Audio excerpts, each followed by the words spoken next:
tayo ay magluto ng suman. O, diba? Ilagay natin yung coconut cream. Yan.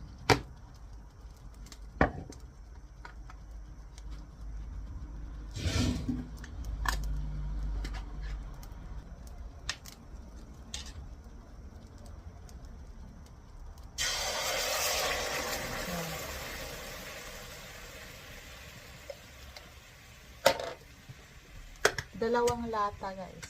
Yun, ilagay natin para masarap. Malinamnam pag maraming gata.